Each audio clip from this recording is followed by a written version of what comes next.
پرانے دور میں لوگ اپنے گھروں میں کسی ذی مرتبہ عزت والے آدمی کو اپنے گھر میں باقاعدہ مدعو کرتے اور انہیں افطار کروایا کرتے تھے۔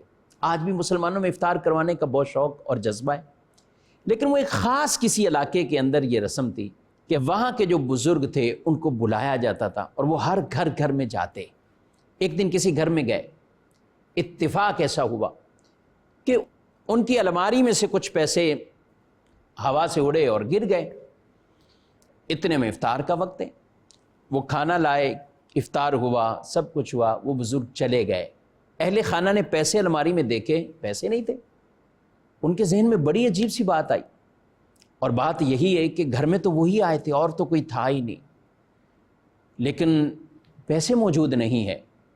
سارا سال اسی ٹینشن میں گزرتا جا رہا ہے کہ آخر ان سے کیسے بات کی جائے، حالانکہ وہ تو بڑے عزت والے ہیں، ذی مرتبہ ہیں۔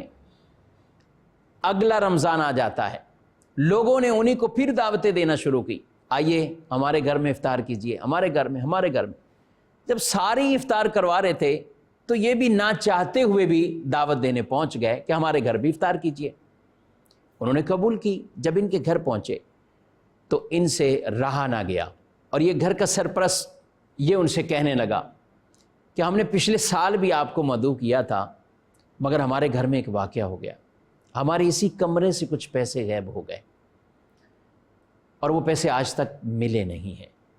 وہ بزرگ رونے لگ گئے، یہ سمجھے کہ شاید میرے الزام لگانے سے، شاید میری بات سے ان کو دکھ ہوا، اس لیے رونے لگ گئے۔ کہا چھوڑیے، آپ رہنے دیجئے، ہمیں اس سے کوئی غرض نہیں ہے، بس دل میں ایک بات تھی آپ کو کہہ دی۔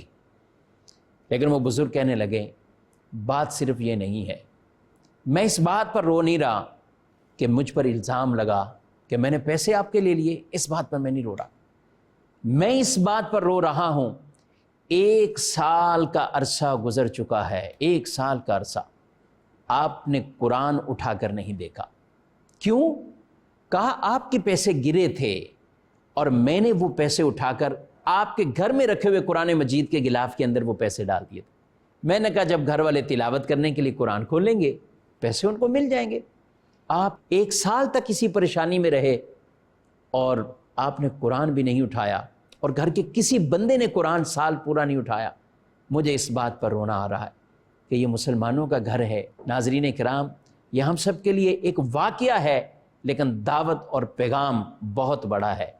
کیا ایسا تو نہیں کہ ہمارے گھروں میں بھی غلاف کے اندر قرآن موجود ہے، ہم کبھی کھول کر نہیں دیکھتے؟